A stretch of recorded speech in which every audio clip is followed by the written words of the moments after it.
Welcome everybody, good morning. My name's Tracy Watson and I'm just going to introduce today's webinar.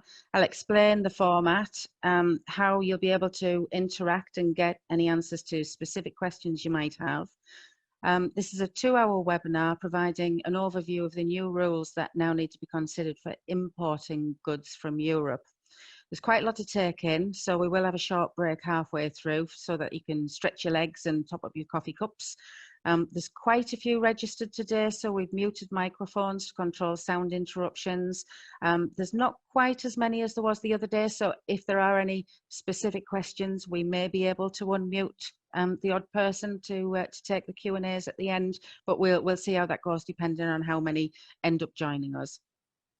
You can post any questions throughout the session by clicking on the little Q&A icon, which should be at the top of your screen. You can choose to post your questions either privately to the host only or publicly for everybody to see, and we'll respond accordingly. We'll try to respond to as many questions as possible in the Q&A session, but if we do run out of time, don't worry, we will get round to answering all of the Q&As and we'll add them all to the practical guide, which we will be issuing to all attendees following the webinar. So that'll be over the next week or so. We'll pull together a practical guide for you, include all the Q&As from today's webinar, and we'll send that on to you so you've got something to take away from it. A recording of the webinar will also be made available, I believe, on the Growth Hub, the Northeast Growth Hub and the Tees Valley Business websites. Finally, before we get going, I just wanted to highlight that today's webinar is being provided through the 2 regional growth hubs. So before we dive headlong into the session, I'd like to invite Alan Hodgkiss from the Northeast LEP to say a few words about the support they have available for Northeast businesses. Following that, I'll introduce Dylan Phillips, who'll say a few words about the Tees Valley Business Support before we then hand over to Ben, who's going to handle today's presentation. So if I could introduce Alan, please. Good morning, everybody. From the Northeast Growth Hub, we are the business-facing arm of the Northeast LEP. And before COVID, then our primary purpose was to really help businesses that have got stuck and want to grow to get to that next level. However, through the pandemic, then, being honest with you, one of our main functions has really been to help businesses survive. Hopefully that will lead to a platform to allow them to move forward and thrive in the future.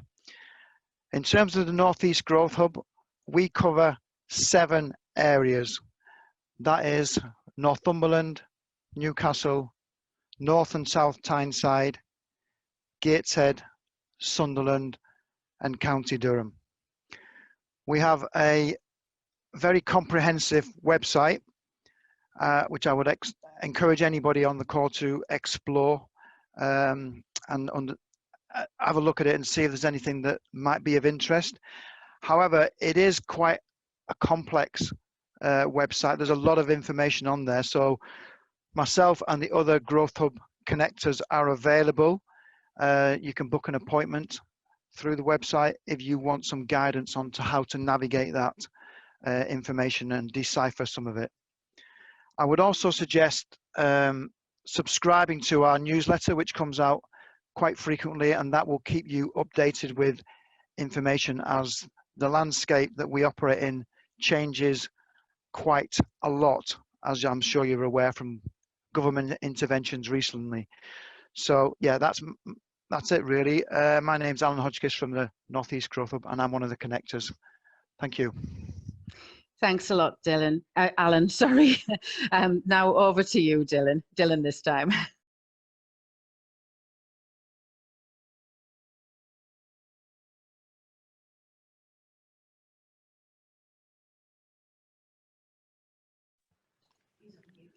Dylan, you're on mute. Sorry about that. First time on Zoom, normally Teams. So apologies, everyone. So anyway, good morning. My name is Dylan Phillips. I'm a growth consultant within the Tees Valley business team. We can just move on to the next slide, please, Tracy. Thank you.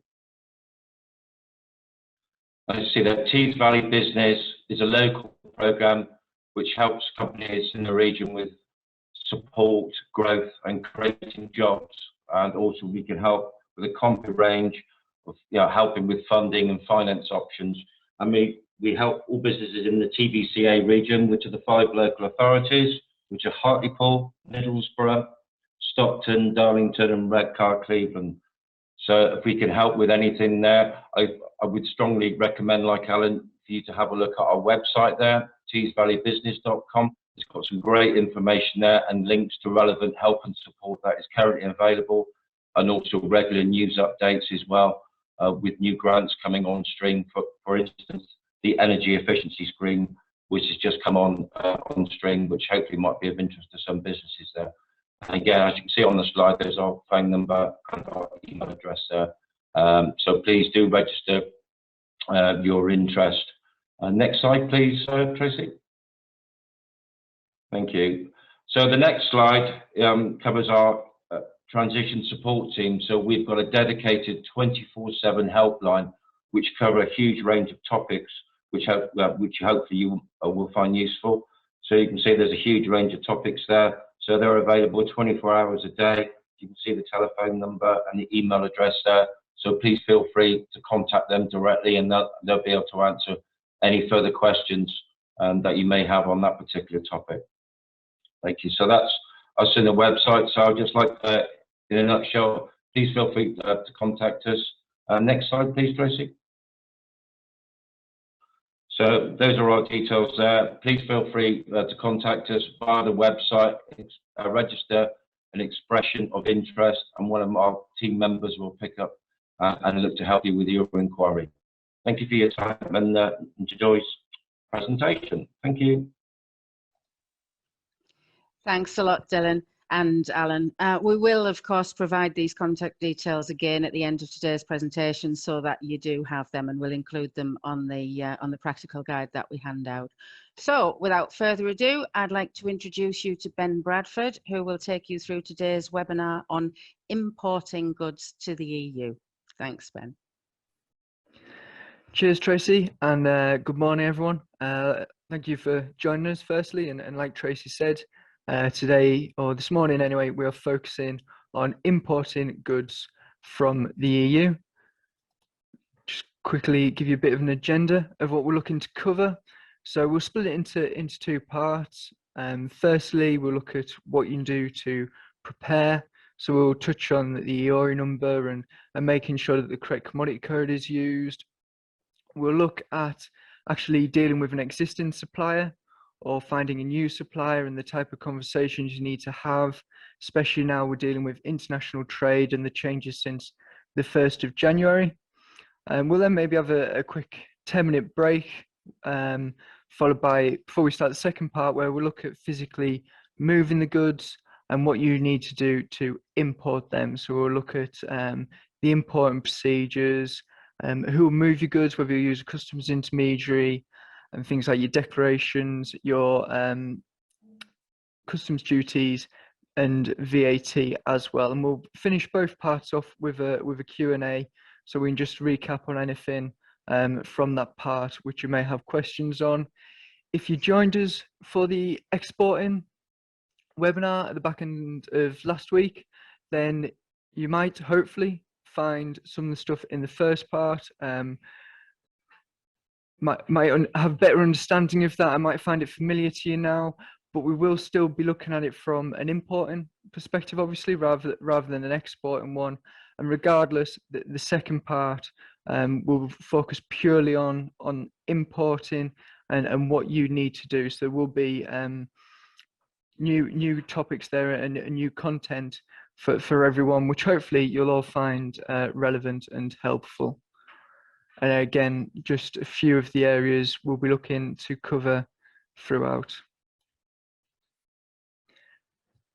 Now, might be a familiar face here, but if not, then just to explain that this here is Business Bob, our avatar, and what we're going to use him for here is just to try and give you an idea of the practical implications. So while we discuss the theory, we'll use Business Bob to try and put that into practice for you. Bob here, he owns a business where they're looking to import 3 different items, and they'll be beer from Italy, protein bars from Greece, and bikes from Spain. Now, I appreciate that that's a slightly strange mixture of goods for one business to import. However, hopefully you'll see as we go through the workshop that we'll try and cover a few different areas. So hopefully it will give you something there which is relevant for everyone. Now, as I'm sure you're all aware, simply the UK has left the EU. We're no longer part of the EU, but we have agreed the Trade and Cooperation Agreement, and that is now in place. And with that, the most important question, and I'm sure a question that a lot of you have, is what is different, what's changed, and what do I now need to do? And the number one thing, and I'll keep referring to this throughout, is need to prepare. So make sure you have everything ready before you arrange for the goods to be shipped from the EU. And the better you prepare, the easier it is for you, and the easier it should be as well for your supplier. So talking about preparation, let's see what we're going to cover here. So there are plenty of different things you can do to prepare, and like I said, the more you do, the better it will be for you. But what we're going to do here is just cover a few of the key areas in this first bit, just to try and get you thinking along the right lines and make sure that you've at least got this bare minimum in place before you look to import. And the first and probably the best place to start is with the EORI number, or to give it its full name, the Economic Operators Registration and Identification Number. Sure, a lot of you might have one of these in place already, but if you don't, then you will need an EORI number before you start to import goods into Great Britain. Okay, it's a must and there's no way around it. The application process is free and takes roughly 5 to 10 minutes to complete. It should take at most 5 working days to obtain the EORI number, but can be a lot quicker. Your EORI number, what it will be, it'll have a GB prefix at the beginning. It will be your VAT number, and then followed by a couple of zeros at the end. Now that's generally what they look like, but if you're not VAT registered, don't worry, you don't need to be VAT registered to apply for the EORI number. Okay, and you would still need one if you were going to import goods. That's just generally how they look. And you can see there we've got a link at the bottom where if you haven't already applied, use that link there and start the process. Like I said, it won't take much time out of your day, and you need to make sure you've got that before you look to import. Now, in some circumstances, you may need other EORI numbers in addition to your GB number. And that'll be depending on what you've agreed with your buyer. You may be responsible for, so what you've agreed with your seller, you may be responsible for arranging the export of the goods from the supplier's country. And if so, you'll need to use the appropriate EORI number for the destination country. And we've given a couple of examples there. So firstly, if you trade with Northern Ireland, you may need an XI EORI number, which is specific to Northern Ireland. So if you believe that this may apply to you, so if you do have a supplier in Northern Ireland, or you trade in any way with Northern Ireland, then I strongly suggest that you sign up to the Trader Support Service. Now, if you're not already aware, this is a free service which is designed to provide support and guidance on trading with Northern Ireland and the Northern Ireland Protocol.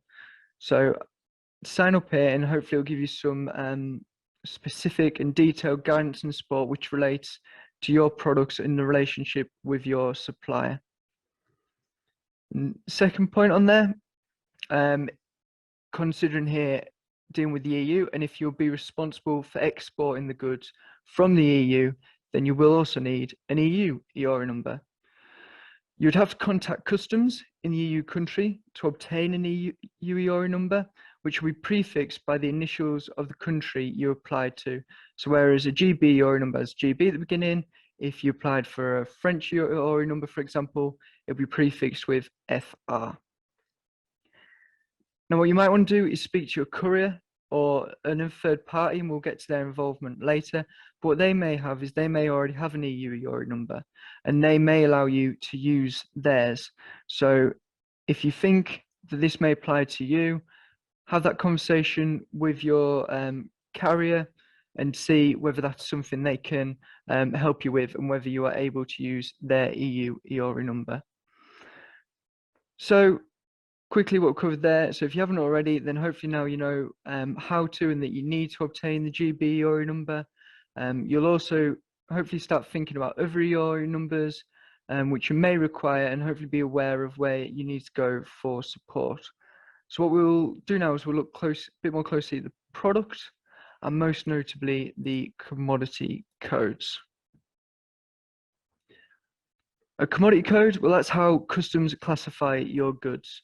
The code will tell you and customs what is inside the container or package, whether any restrictions are applicable, such as dual use goods that could be adapted for military use or trading with restricted countries.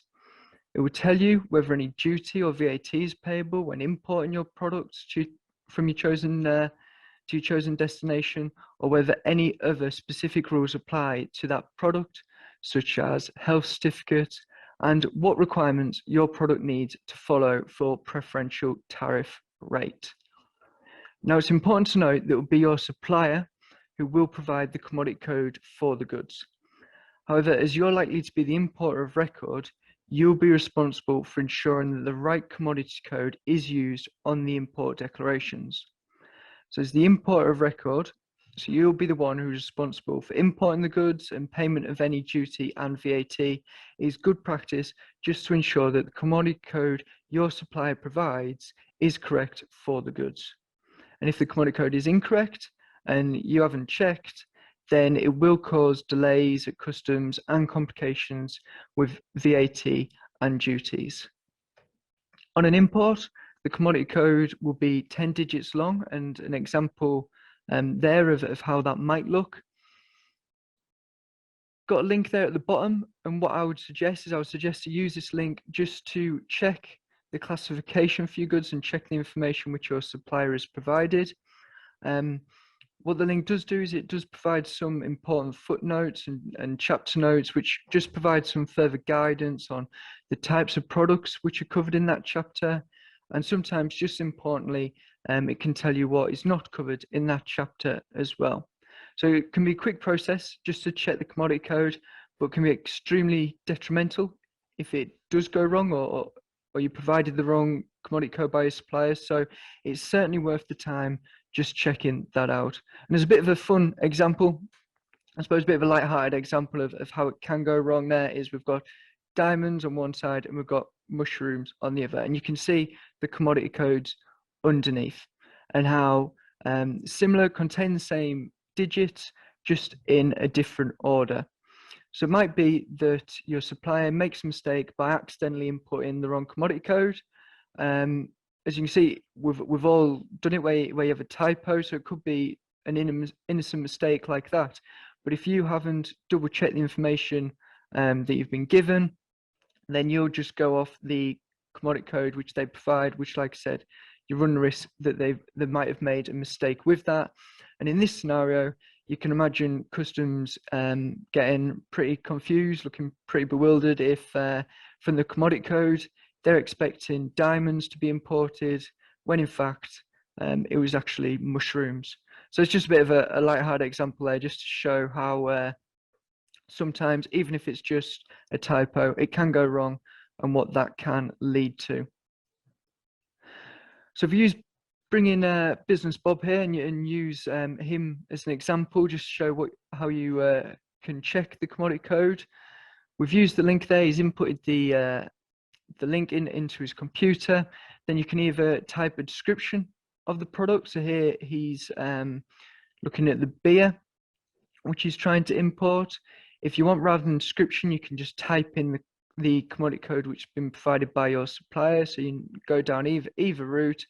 And then what he's done there is just followed the information, kind of cross-reference that with what his supplier has provided, and come up with that commodity code there, which is at the bottom. And like I said, the 10-digit code. Now, just to show you what that looks like from the computer screen. So on the left there, you can see how we've got the commodity information, and it gives you the full commodity there. It can show how it's broken down. So Business Bob will be able to just compare that to what he thinks is important and check that that does line up. And also on this link here at the bottom of you can see it gives you the details on the import. It will tell you the VAT which is payable, and also the third country duty rate, which is important, and we'll come to those bits later, but gives you that information there. The right hand screenshot, all that is the information that that link provides, that service provides. If you scroll down, so if you scroll down from the left screenshot, you'd get that information there, which we've captured and put on the right. As you can see from the first point there, it says this chapter does not cover. So like I said, sometimes it's just as important to make sure you understand what that chapter doesn't cover as well as what is included. And quickly just run through using Business Bob's other imports. So we've got the protein bar. Again, he can check the information which his suppliers provided, run through that and check that that all makes sense. And also he can look up the information for VAT and duty purposes. And same again when he's trying to import his bike. Just a quick note before we move on all these examples, you'll see that it says this tariff is for the 21st of March 2021. Now it's important to note that they do make amendments to the trade tariff and it is updated. So regardless of whether you've moved the goods or you've imported these goods for 1 month, 6 months or years, it's always just good practice just to check your commodity code before you ship them, just to check that all lines up with the information you've got. So now what we'll look at now is we'll turn our attention to suppliers, both new suppliers and existing suppliers, and what you need to do with a special kind of focus on the changes from the 1st of January and dealing with international trade. So firstly, you've got the sales contract. Now I appreciate that sales contracts will be familiar to you. However, previously, when dealing with the EU, it was no different really to receiving goods from a supplier down the road in like Newcastle, Manchester, Leeds, for example. So it is important that you appreciate that the sales contract includes more than simply the price of the goods and the delivery to you. So I just want to highlight that the list here is minimum of what you should look to consider and include, and it may be that you've already include some other information, and that's fine, that's great. All I'm trying to do here is get you to think about the process and whether you need to make any amendments going forward. So some of these areas may be easy for you and your supplier to agree upon, such as who's the buyer and the seller, but other areas requires just delve a little deeper, just to help to fully consider the responsibilities and the repercussions. So what you should look to include and consider, well, you should, obviously you've got the name and address of the buyer and seller, when the goods will be delivered, how are the goods to be transported, where will the goods be delivered to, what is the agreed price for goods and what does that price cover, what remedies are available if something goes wrong, if an item is damaged or contract's not fulfilled, when do the goods legally change ownership, when and how will payment be made, and what currency is to be used, and what/how will the exchange rate be determined. So like I said, some of these points will be straightforward to agree upon, but just as an example, we'll delve a little deeper into the price, which is agreed, and most importantly, what that price covers, because you need to consider the price and the risk, because that area has become more complex since the 1st of January, mainly due to import VAT, customs duties, and import and customs declarations. And again, it's important to note that the price you agree is for more than simply the worth of the product and the transport. And again, this isn't a definitive list, but you just need to consider the price and the risk in relation to packaging, loading, handling and securing, transport, insurance, whether you need to hire a customs intermediary to complete your declarations on your behalf, transport charges, storage charges, whether you need to store the goods for overnight or an afternoon, storage charges likely to be incurred, import VAT, customs duties, and finally unloading at your point of destination, whether that's your warehouse, factory, shop, wherever. Now, some of these costs may be incurred 2 or even 3 times during the journey from your supplier to your warehouse. So you appreciate how some of these costs can add up. And also, if there are any delays at customs due to whether it's the incorrect information being provided, for example, then you'll need to consider who will pay for the additional storage charges. And this should be agreed in your sales contract. And this hopefully just highlights there with the risk of delays and the risk of storage charges being incurred. I hope that just highlights that both you and your supplier need to be aware of your responsibilities. And that is where the Incoterms come in. So the Incoterms are 11 rules which consider the journey of goods from the seller to the buyer. And within the journey, it focuses on 3 key areas, so the obligations, the costs, and the risks. Each term varies in who's responsible for the goods at each stage of the journey. And it is crucial that you agree on the best Incoterm for you and your supplier when the sales contract is agreed. And it's important that you not only agree on the Incoterm, but both parties fully appreciate their responsibilities and the repercussions. So whether you negotiate your sales contract or it is handled by a designated sales team, you need to understand the Incoterms and appreciate the repercussions on your business.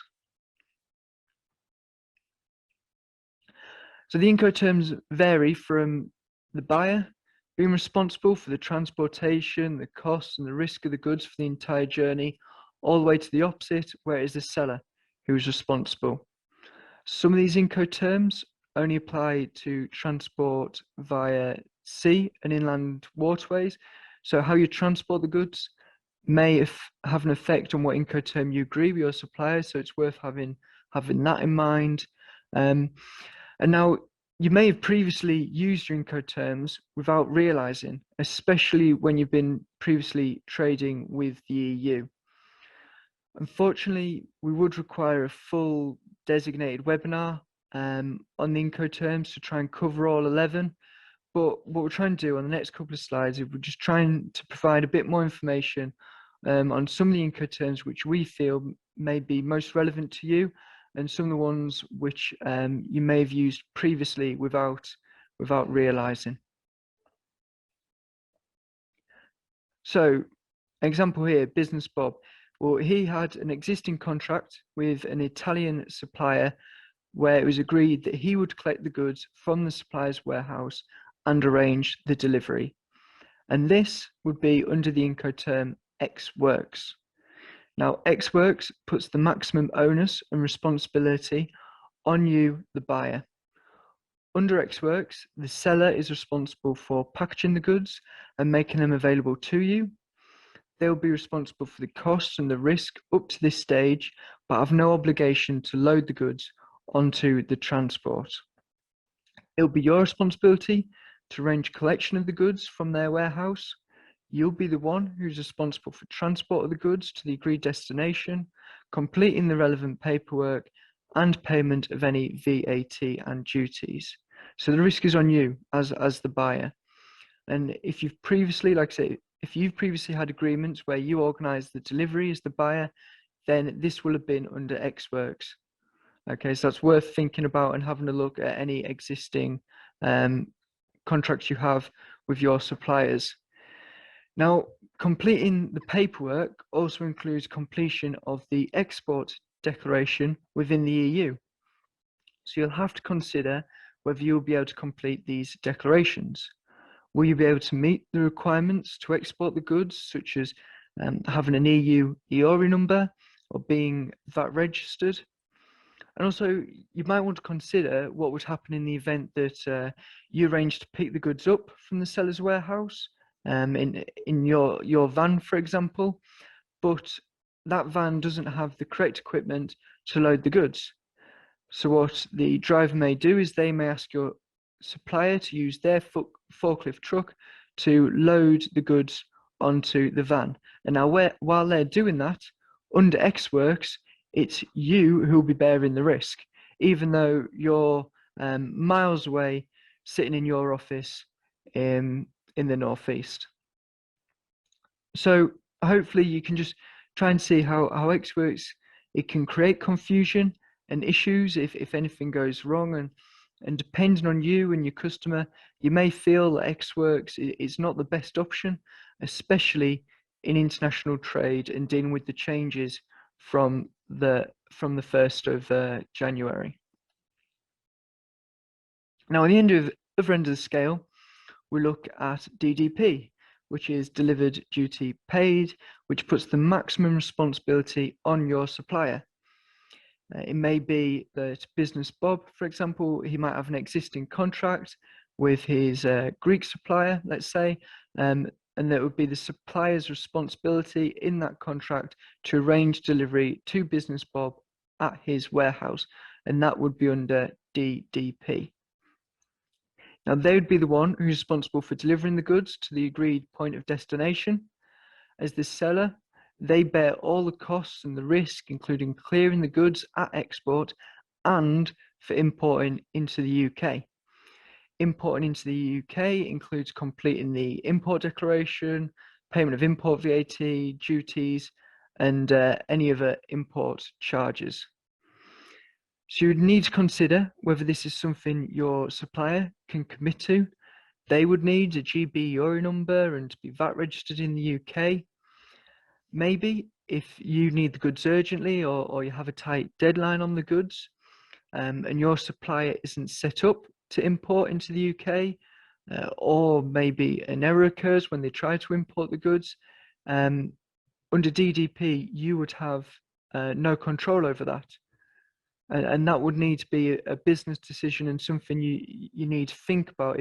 If there is a tight deadline on your goods, are you willing to maybe run the risk of your supplier having to become organized and set up to import the goods? And if something goes wrong, there's not a lot you can do about it at that point under DDP. So Ex Works and DDP, they're the two extremities, and there are 9 other Incoterms which fall within those boundaries. And for example, as an alternative to DDP, what you might wish to look at is DAP, which is delivered at place. So again, it'll be the seller who's responsible for delivering the goods, and the risk only transfers to you when the goods are delivered to the agreed destination. The only difference between DDP and DAP is that you, the buyer, will be responsible for completing the import declaration and payment of VAT and duties. Now, this may be an easier option for you and your customer, as you're already likely to be VAT registered in the UK and will find it easier to complete the import requirements than your supplier would. And as a general rule, whether you're importing or exporting, really, I would say that it's always easier to complete the customs requirements in the country where you are established, rather than trying to do it as well in the other parties, such as the EU. And I think that works as well for your EU supplier, easier for them to complete the customs declarations in their own country where they're established, than also trying to do it in GB as well. So it might be, if we look at Business Bob again, it might be that he's currently agreeing a contract with a new supplier in Spain, and the Spanish supplier may wish to arrange delivery. And now that's fine. Business Bob may be happy to agree with that, but we're already thinking about the changes and what that means since the 1st of January. And what they might actually agree on is, rather than DDP, they'll do it under DAP. So Business Bob would still be responsible for and have control over the import declarations, the import VAT and duties. So that might be something which you want to consider and at least think about. I appreciate we've flown over just 3 of the different Incoterms there, and for guidance and further information on the Incoterms, I would recommend looking at the International Chamber of Commerce, the ICC's website, From the website, you can either download a free copy of the ICC's introduction booklet or a copy of their wall chart, which gives a bit of a visual breakdown of all the different Incoterms. Or if you want some more information, you can purchase a copy of their book, either a hard copy or an e-copy, for around £40, I believe the price is for that. So like I said, I appreciate we've flown through Incoterms there, but I hope you can at least appreciate the importance of getting them right and understanding your obligations. And just to reiterate, it's no longer sufficient just to say that your supplier will deliver the goods to you. You need to be clearer and use Incoterms correctly. And by understanding the Incoterms, you will understand your financial responsibilities and be able to consider this when completing your sales contract. And again, by preparing, understanding the Incoterms, understand your responsibilities, preparing properly, you hopefully much less of a risk of any delays being incurred or any unwanted surprises when the goods are moved and imported into the UK. So again, it comes back down to preparing.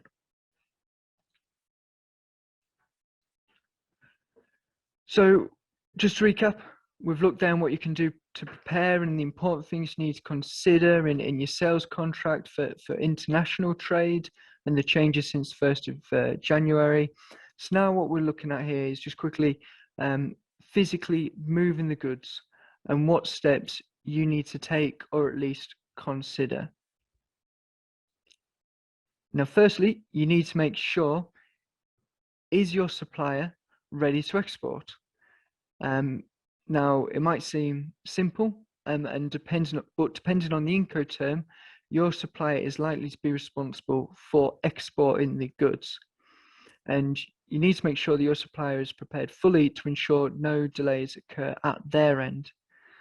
So it's important you communicate with your supplier to make sure that both yourself and them, they give the transport the green light before the goods start to move. Now, so it might be that if you were prepared at your end, but if your supplier wasn't, then obviously you run the risk that there's delays when you export the goods, or on the other side, it might be that your supplier export the goods because they're happy, they're prepared, but they haven't checked that you are. So when it comes to the GB border and trying to import the goods, that's where the delays occurred. So make sure you have that conversation, you're open with your supplier, you understand each other's responsibilities, and you understand once they've prepared and they're ready to do what they are responsible for. And like I said, once both of you green lighted it, then the goods are ready to move. Now, next steps, what we're doing is focusing on what needs to be done to actually import the goods into the UK. So like I said, well, just to recap first, we've discussed so far what you can do in preparation, what you need to consider when speaking to your supplier, and ensuring that your goods are ready for export in the EU. So now in the second half, we're focusing on actual import and procedures, customs duties, and import VAT. Now, the best place to probably start is looking at the grace periods, which have been introduced when importing goods from the EU. You may have heard that over the last week or so, the grace periods have now been extended. So the implications of these changes, that is still being discussed and clarified, but from the information which is available to date, we've put down here the key dates and the information as it stands. So from the 1st of October this year, 2021, pre-notification requirements will be required for products of animal origin, high-risk food not of animal origin, and certain animal byproducts.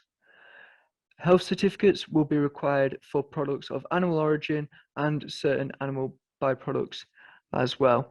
Now, if thinking as business Bob here, and what what he's doing or what you can maybe do when you're looking at these dates is thinking, now how does that affect my products? As you can see there in the blue on the top, we just put a label quickly, it's just saying protein bar. So going through the dates, working out what's been introduced to each date and how that affects your products. If we move on to the 1st of January 2022, we're looking at safety and security declarations for importing goods will be required. Physical SBS checks for products of animal origin, certain animal byproducts, high-risk food not of animal origin, and high-risk plants will take place at border control posts. Pre-notification requirements and documentary checks, including phytosanitary certificates, will be introduced for low-risk plants and plant products, and also custom declarations on all goods will be required at the point of import, and businesses will no longer be able to use the deferred declaration scheme, which we'll mention later. And again, Business Bob with his head on, when he's going through everything there, that bottom point on the 1st of January saying custom declarations on all goods, well, that's going to affect when he's importing the bikes. So make a note of what is going to affect you and when. And finally, on the 1st of March, we've got checks at border control posts will take place on live animals and low risk plants and plant products. So just as a quick note, for anyone who is importing controlled goods, the government has created a list of goods which are classed as controlled, and you can use the link on screen to view the full list. And again, with Business Bob's head on, using that link there, alcohol is controlled, so his imported beer falls under this category. As I'm sure if you import these products, you'll be aware there is no grace period for the imports of controlled goods, and you would have had to implement the correct procedures from the 1st of January, and that hasn't changed. So if your goods are controlled, then you would have to follow either the standard import procedure or you can be authorized for a simplified declaration procedure. So what are the options when it comes to importing and customs import procedures? Now, depending on the Incoterm, it is likely that you will be the importer on record, so you may wish to check whether your goods are available for a custom simplified process and consider whether you wish to take advantage of this. So firstly, we'll just put a bit of context to what the standard import procedure is. Now, what this does is this requires importers to follow the full customs procedures and submit their custom declarations. Now, you'd be responsible for providing the required information to your customs intermediary prior to the goods arriving. Then the intermediary would complete the customs declaration when the goods are imported.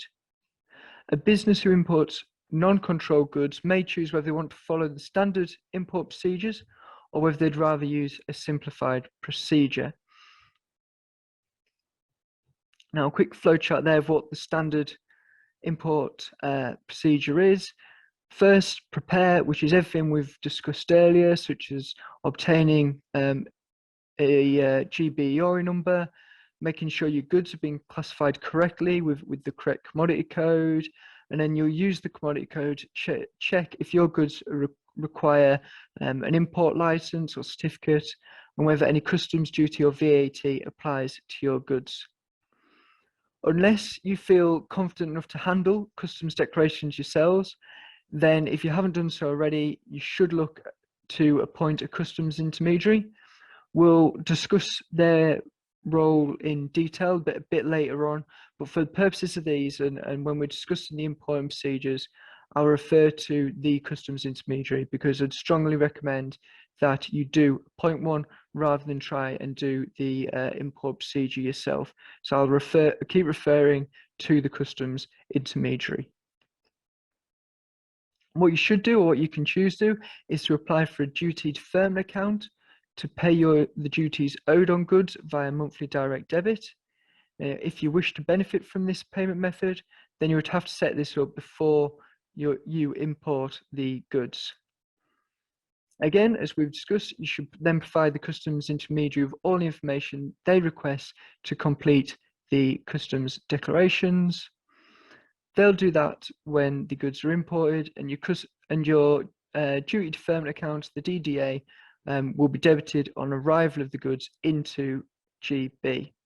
And if you wish, you can account for the VAT separately using postponed VAT accounting, PVA. Now, both duty deferment account and postponed VAT accounting, again, we'll discuss them in more detail later on, but it's important that you at least know where they fit in to the procedures at this stage. Now, if you don't want to use the standard import and procedure, there are two options for simplified customs declarations for imports. You can either have an entry into declarant's records or use simplified declaration procedure. And on this slide, what we're doing here is we're discussing the simplified declaration procedure. And what this does is this requires a simplified frontier declaration to be submitted upon import. Following the frontier declaration, supplementary declarations would need to be submitted by your intermediary within 175 days of the date of import. And in order to complete the supplementary declarations, your intermediary would need to be authorized to use the simplified customs declarations. You must apply and be authorized for a duty deferment account to pay any duties owed on goods via monthly direct debit, and the DDA will be debited after your intermediary has submitted the supplementary declaration. Now, with the simplified declaration procedures, as it stands currently, the duty deferment account is a must. You must apply for it, whereas if you're following the standard, it's an option that is available to you.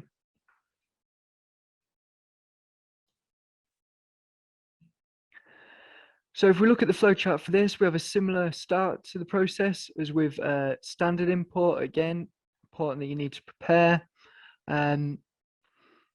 Like I said, you need to appoint your customs intermediary, and it is worth checking that your customs intermediary has been authorized for simplified declaration procedures. So make sure that they've ticked that box. When using the simplified declarations, like I said, you must apply to be authorized to use the duty deferment account.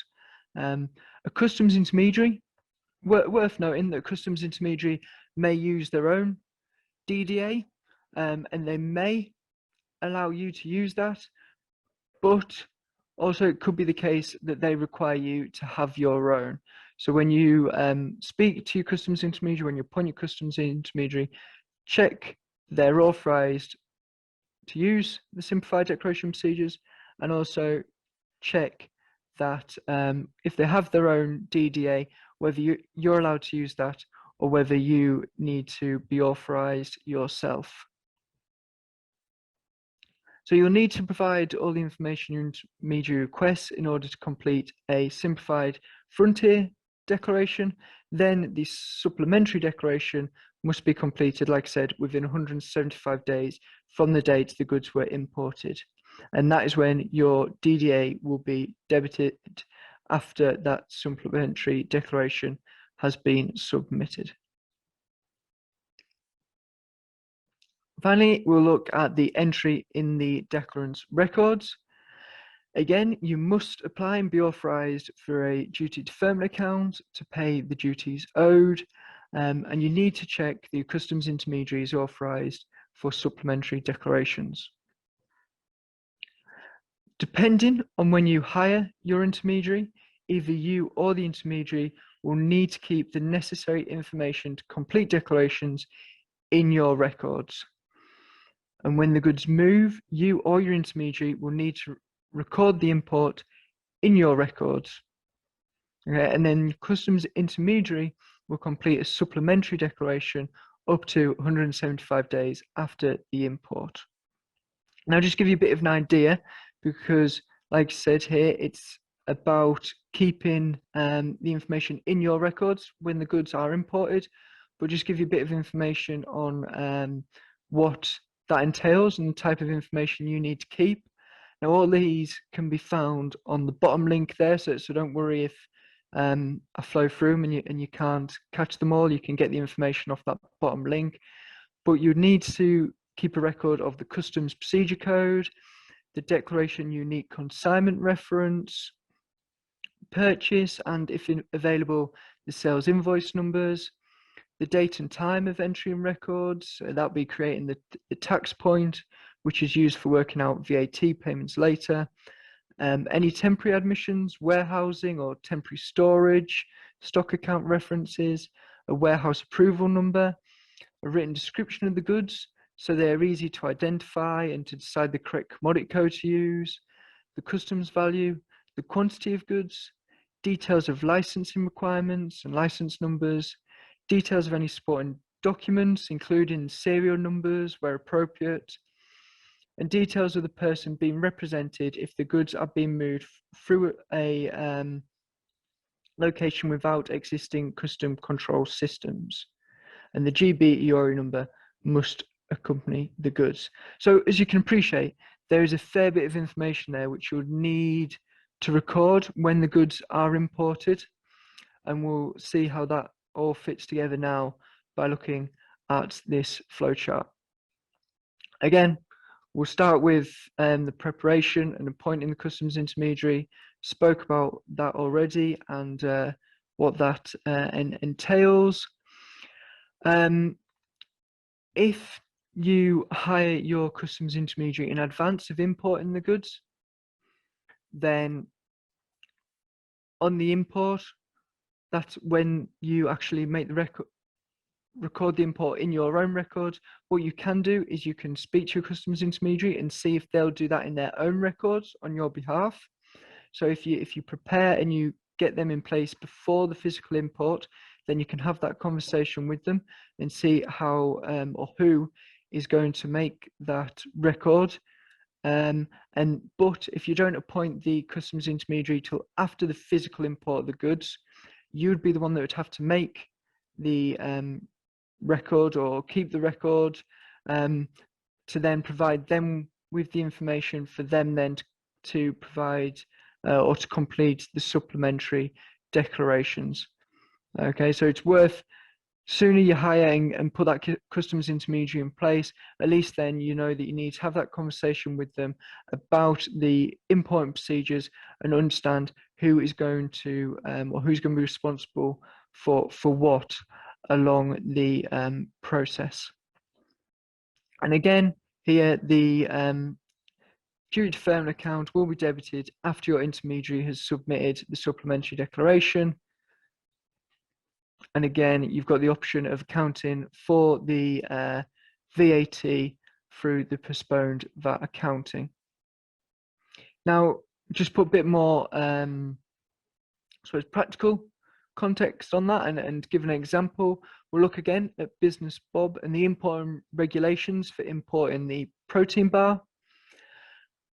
As the protein bar is not controlled, Business Bob can decide whether he wishes to complete a standard import or use one of the simplified declaration procedures. As we mentioned before, it's important for Business Bob to take note of the changes which will be introduced in October and January. And most notably for the protein bar, it'll be the health certificate requirement, and that he'll pre-notify, they must pre-notify using IPAFs. Okay, so that's what he needs to think about there. Again, just putting that into a bit more context, you've got the health certificate, and what the health certificate is it's an official document that confirms the exported good meets the health requirements of the destination countries of GB.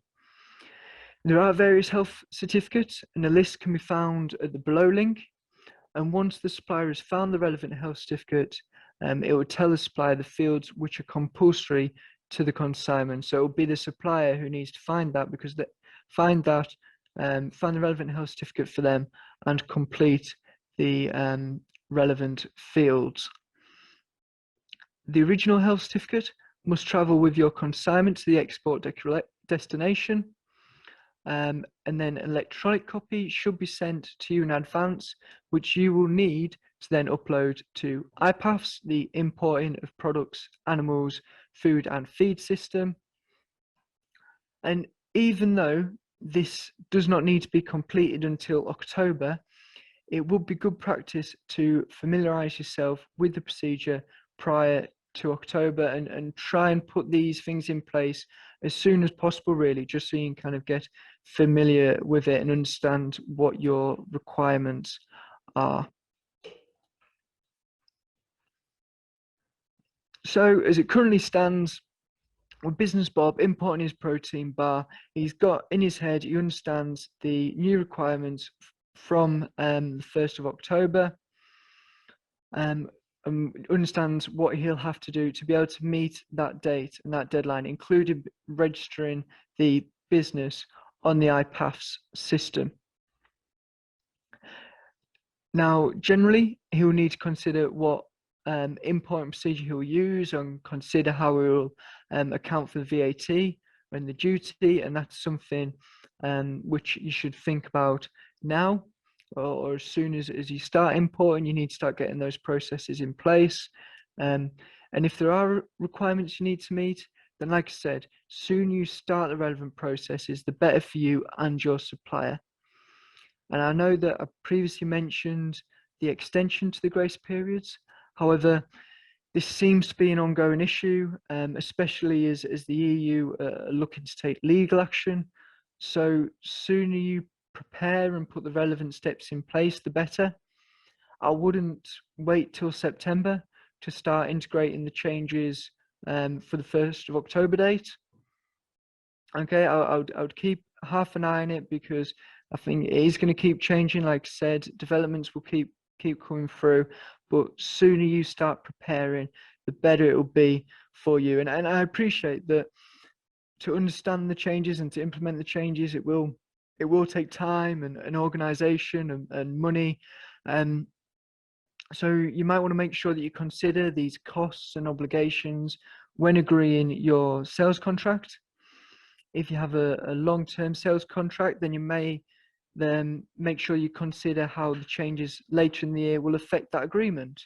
And again, just comes back to being prepared and understanding well in advance what you need to do.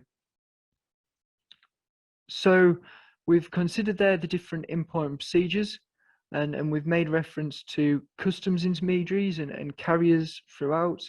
So it's important that we just look a bit closer at their roles and the different types which may be available to you. So that's where the question comes in of who will complete the import declaration. And like I said, it is an option for you or someone in your business to complete the import declaration.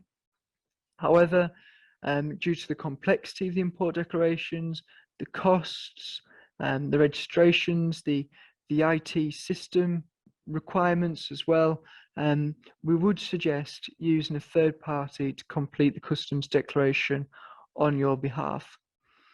And there are different options of who you could appoint to do these. So you could use a freight forwarder, you could use a customs broker / agent, or a fast parcel operator to complete these declarations for you. Now, each option comes with their own advantages and disadvantages. And again, it is another decision that you'll have to make based on your product and your business and your supplier. But you might just want to consider the type of goods you move, how often you move them, and where you move them from and to, how many declarations you expect to make, whether your goods need a license or special handling or any other specialist controls, and whether your goods need to arrive within a specific time frame. So we said, we've mentioned the pros and cons, and what we'll do, we'll just delve a little deeper into that. So there we go. So like we said, there's just a brief list of the things that you might want to consider and you might want to bring up when you are talking to your courier or your third party. Now, it's important to remember we're talking generally here, and there are always exemptions to the general rule, but a freight forwarder what they'll be able to do is they'll be able to arrange both the transport and completion of the custom declarations on your behalf. So they might be an ideal service for you if you are using the Incoterm XWorks, for example. They're likely to offer you a more bespoke service. So if you're attempting to move a larger item, which you may fear may be more complex, then it might be the ideal service for you. But as you can expect, getting that bespoke service, generally speaking, is likely maybe to cost more. The other alternative might be a customs broker or an agent. And what they're concerned with is they're only concerned with the completion of the customs declaration. So you would have to ensure that all the transport has been arranged, or your supplier would have to make sure that the transport's been arranged. So what we're looking at here maybe is DAP. So if you're only responsible for the import side of it and the import declarations, customs broker and a customs agent may be something you want to look at, might be something you want to take advantage of. The other option would be a fast parcel operator, or more commonly known as a courier. Again, maybe looking more at the XWorks side of things here. So if you're going to be responsible for the whole transport of the goods and all the paperwork and customs requirements, then a courier might be the option for you. They deal with hundreds and thousands of customers, so you're unlikely to get a bespoke service. But in some cases, they're likely to provide the quickest service. So like we said, you need to consider if there's any timeframes on your goods. And regardless of which service you use, it's imperative really that you have a good working relationship with that company. It's important that you understand the information they need from you and in turn what service they're offering. For example, you might want to ask them what customs experience they have, what types of goods they move, what routes or countries do they cover, and whether they can handle the customs procedures for the country you trade with. And if you open that dialogue, have that conversation with them, hopefully it will make you or help you to find the best service for you, your business, and your product.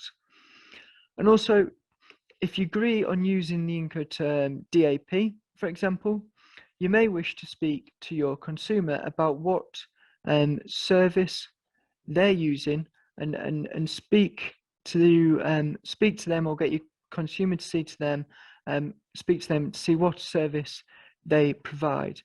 Because it may be the case that if we take a courier, for example, so if the goods are moving from Spain, DAP via a courier service, it may be that that courier service is willing to complete the import declarations as well on your behalf, or it may be that they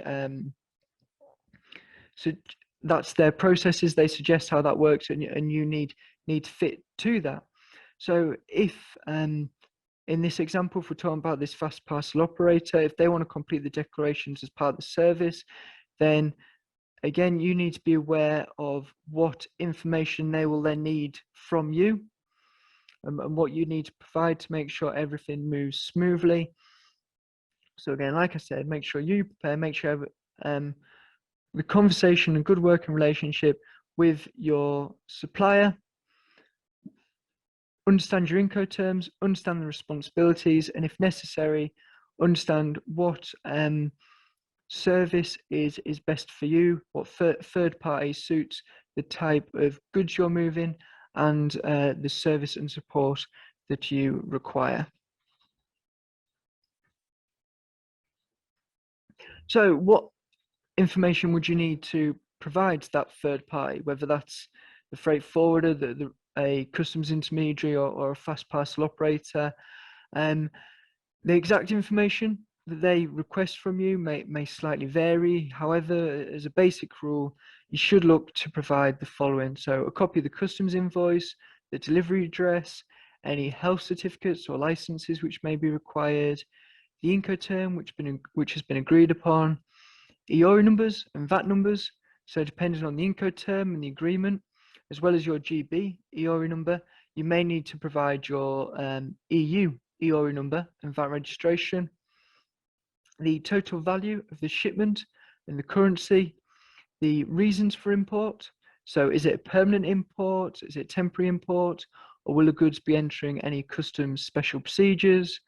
And also the origin of the goods.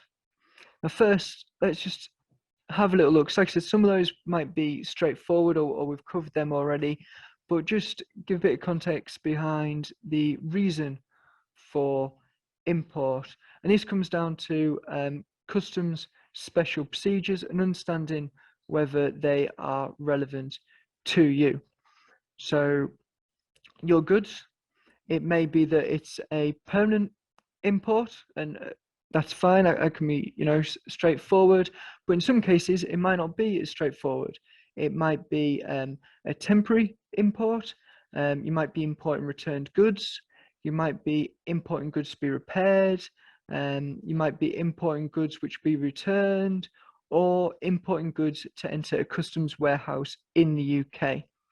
And what they come under is they come under the customs special procedures. And with the customs special procedures, depending on which one you use it and the reasons, you may be allowed to reduce or even zero rate any VAT or duty which is payable. So it's important to think, what is the reason for my import? And make sure that you clearly express this to whoever is completing the import declaration on your behalf. So what we're looking at now, we've done about preparing, we've done moving the goods, we've discussed getting a third party involved to complete the import declarations for you. What we're really focusing on now is the customs duty and import VAT, and understanding what they are, but also how they are calculated. And this is where importing is a little more complicated than exporting. Okay, for import declarations, the customs value is used to calculate the amount of customs duty and import VAT which will be charged. So as you can appreciate, it's important that you get this right, and that you have some understanding, so you understand the financial repercussions when it comes to the duty and the VAT. So what is the customs value? Well, in simple terms, you know, if we take it right down to basics, what it is it's based on the CIF Incoterm, so the cost, insurance and freight. And it's important to note that it's based on CIF regardless of which Incoterm you actually used.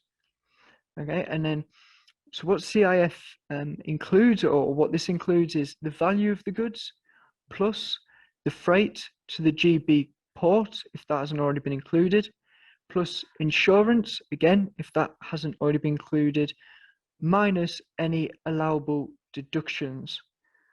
And unfortunately, if we got into allowable deductions, we'll need a full webinar of its own. So keeping it simple, we'll just say it needs to minus any allowable deductions. And then what you do is you would take that customs value, okay, so that would be your customs value there that you've worked out, and you would multiply by the duty rate. So whether that's 2%, 10%, 15%, you would multiply it by the duty rate. And what that would do is that would give you the duty, the customs duty, which is payable. And then to work out the VAT, the import VAT, what you do is you take the customs value, you add the customs duty plus any VAT value adjustment. So usually this is the domestic transport costs from the port to your premises, and you times that by the VAT rate. So in the UK, that's 20%. And what that would do is that would give you the VAT which is payable on the import. The two links at the bottom, they can provide you with some further information on calculating the customs value.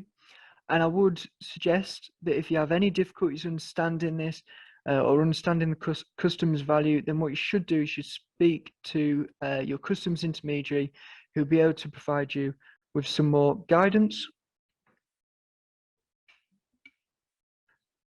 What we'll just do now is we'll put that in a bit more of a practical example for you, again using Business Bob, and this time when he's importing the bikes from Spain. So the invoice price, to make it simple here, we've said is £10,000. So you've got 10 bikes at £1,000 each. Your invoice price, plain simple, is 10 grand. So step 2 would be working out the customs value. So to that 10 grand, what we need to do is we need to add the insurance, which we've said here is £500, and you need to add the freight to the GB port, which we said in this scenario is £1,500, so £1,500. Add that all together, and what you get is you get the CIF customs value, which is £12,000. So now using that, what we need to do is we need to work out the duty and the VAT, which is payable. So to work out the duty, first, what you do is you work out the duty rate for your goods. Now, if you remember, appreciate it, a while ago now, towards the beginning of the workshop, when we had the trade tariff up and we used the commodity code, input the commodity code, and it would tell you that for the bikes, it's 14%. So you'd need to work out 14% of the £12,000, which is £1,680, and that is the customs duty, which is payable. And then your last step is working out the VAT. So you have the customs value of £12,000, add the customs duty of 1,680. Then you need to add the VAT value adjustment. So what we've said here is the cost of the UK domestic transport is £175. If you add all that together, your total VAT value is £13,855. And what that would do is that would mean import VAT at 20% would be £2,771. And quickly, if you add up the 12,000 and the 1,680 and the 2,771, you'd get to £16,451, which obviously, if you take that, compare that to the original 10 grand, which it was for the bikes, you can see how that's more than 50% higher than the price of the goods. Of course, this sounds worse than it is, because you should be able to cover the VAT for your normal returns. And if you use postponed VAT accounting, PVA, which we'll explain in a bit, you won't actually see any cash flow issues with the import VAT. And also with the duty, we said there that it's 14%, but when we're trading with the EU, there may be cases where you can claim the preferential tariff rate of 0%. But what I've tried to do there is just hopefully make it a bit clearer and help you to understand how that's worked out.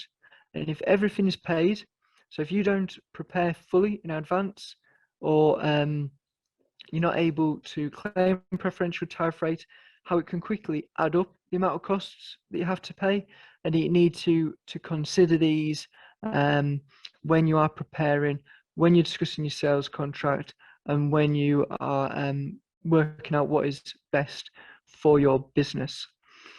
Now, I mentioned there the duty rate and also the preferential tariff rate. Now, under the Trade and Cooperation Agreement, the TCA, goods from the UK move into the goods from the EU move into the UK, or vice versa. But obviously, we're focusing on importing here, so I'll focus on goods moving from the EU to the UK. They may be eligible for a zero tariff rate. But importantly, to benefit from the zero tariff rate, it will need to be determined that your goods originated from the EU. And this is to ensure that goods which originate from a third country do not benefit from the preferential tariff rate. Within the TCA, it outlines what steps you, as the importer, need to take in order to claim the preferential tariff rate and what evidence you need to provide to HMRC. And depending on the circumstances, there are two options available to you under the TCA, and we'll have a look at them now and look at how you actually claim the preferential tariff rate. So like I said, as the importer, you will need to prove to HMRC you can claim the preferential tariff rate, and to do this you must provide proof of the originating status of the product before claiming preference. And this can be done two ways, so either via a statement on origin or using importer's knowledge. Now, a statement on origin that is provided by the exporter to the importer, so it's provided by your supplier, and your supplier is responsible for ensuring it is correct, and they must hold the evidence demonstrating origin of the product.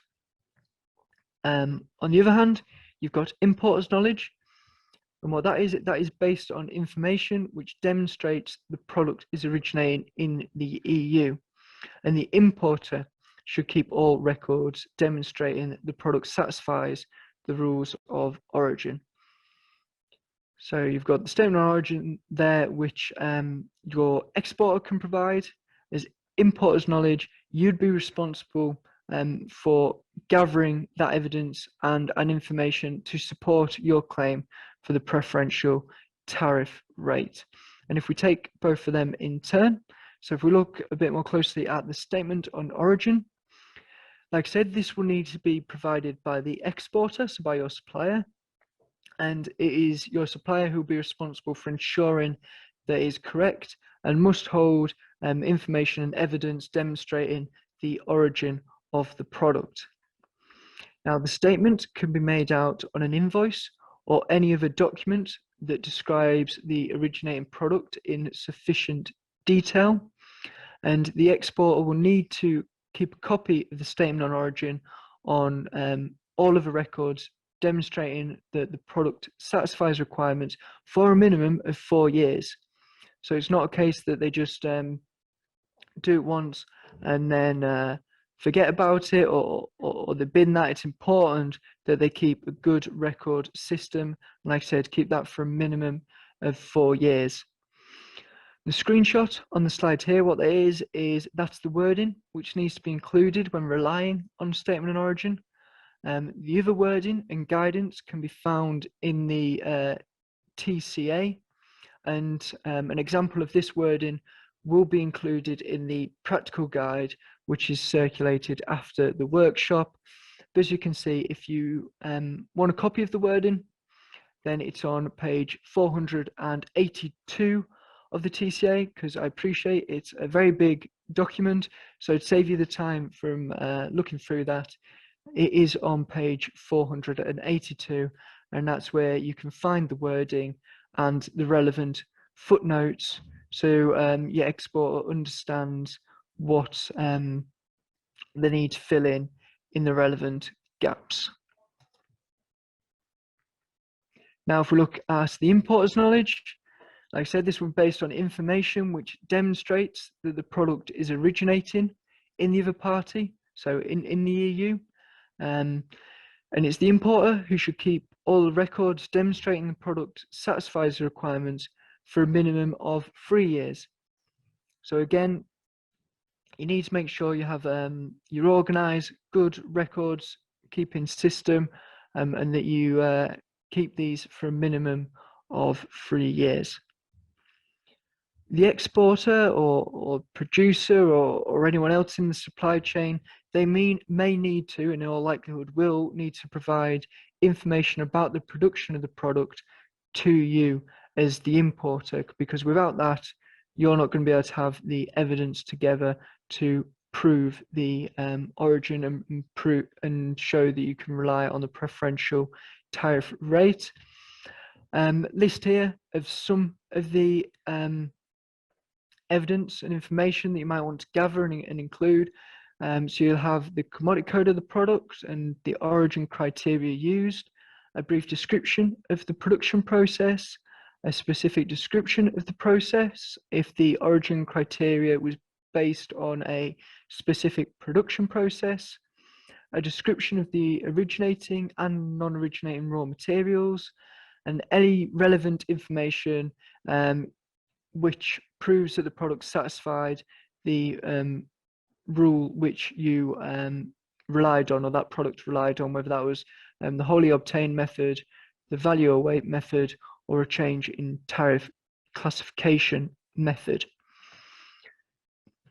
And so as the importer, if you wanted to rely on importer's knowledge, like I say, you will have to communicate and you'll have to get information from your supplier.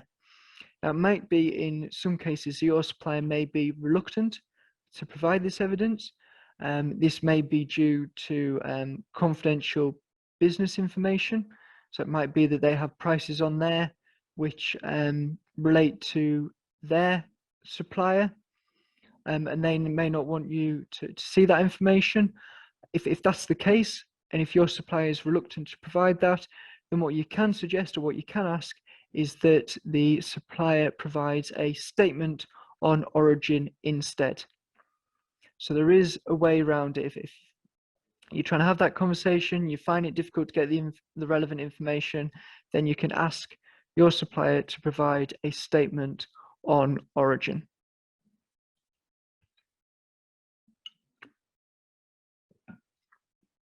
So finally, if we look at import VAT, now again, depending on the Incoterm, it's likely that you'll be responsible for accounting for the import VAT, and this can be accounted for in a couple of ways, and it's important you understand your options when accounting for the VAT. And hopefully these couple of terms which we're going to come on to now, you'll be familiar with from earlier in this section of the workshop. So firstly, we've got postponed VAT accounting. Now, UK VAT registered traders who delay their supplementary declarations must use the postponed VAT accounting, and this means that they'll need to account for the import VAT on your periodic, usually quarterly, VAT return and include the date that you imported the goods. Now, to do this and how this works, you'll need to estimate the import VAT due from the information you keep in your own commercial records. And then when the supplementary declarations are submitted, you will then adjust this estimate to precisely account for the import VAT due on that VAT return. Non-VAT registered traders who delay their supplementary declarations, you'll need to follow the same process as you do for customs duties, and you will pay the import VAT due through the duty deferment account, which we'll get to in a minute.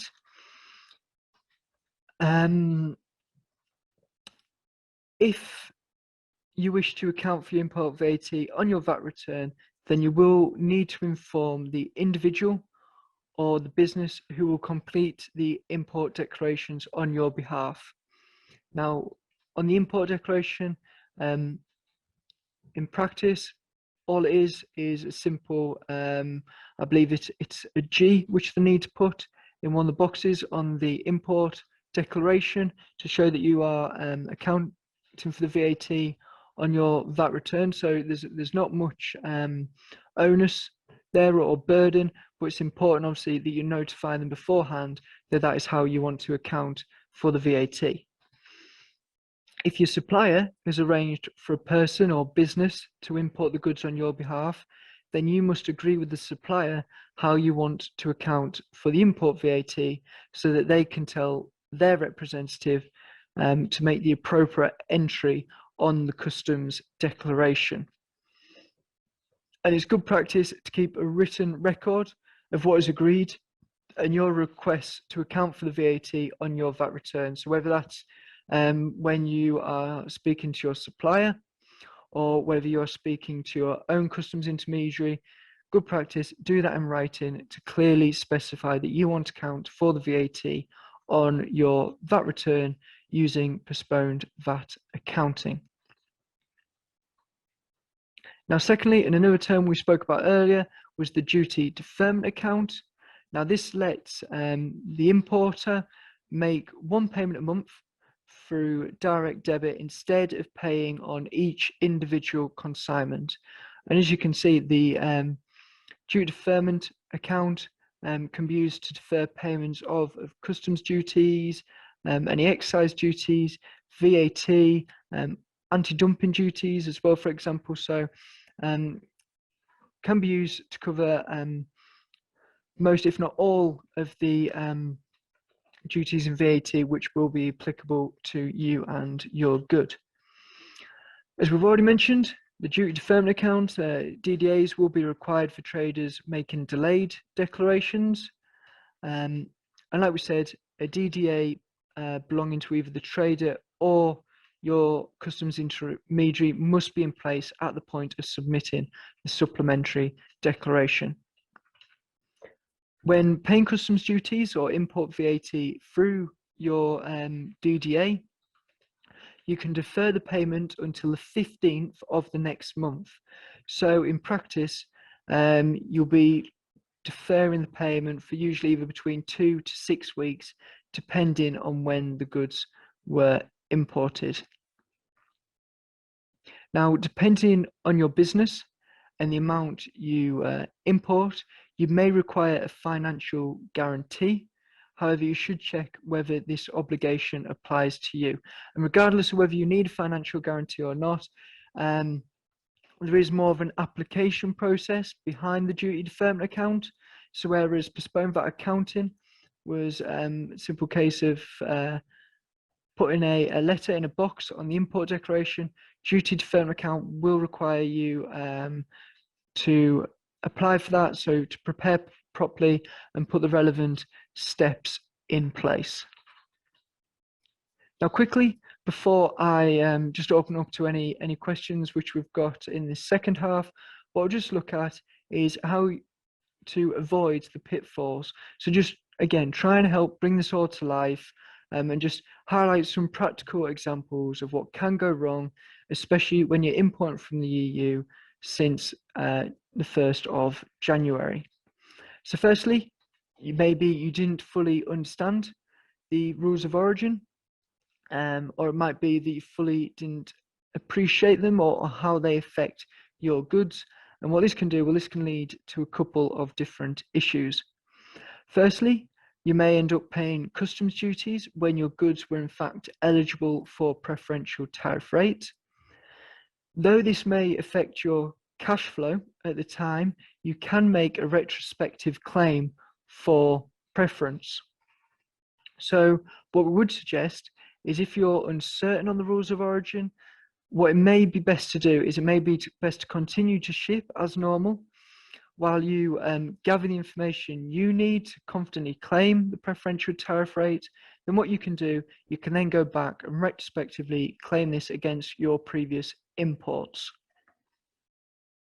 Now, if we look at the flip side of that, the second issue may be that despite not fully understanding the rules of origin or not having the required evidence, you claim preferential tariff rate on your goods. And in the future, HMRC may request you to provide evidence to show that you can claim the preference, or that you claim the preferential tariff rate correctly.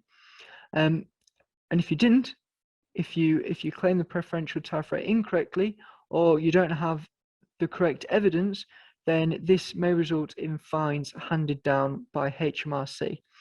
So what I would recommend, what's best out of them two scenarios, is importing as normal now, pay customs duty if needs be, build up your understanding of the rules of origin, and once you're confident your goods meet the requirements, and once your supplier has provided what they need as well, or what you need, then retrospectively claim that.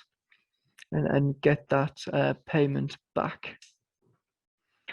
Second example of what can go wrong is you forgot to mention to your supplier that you are using PVA, postponed VAT accounting.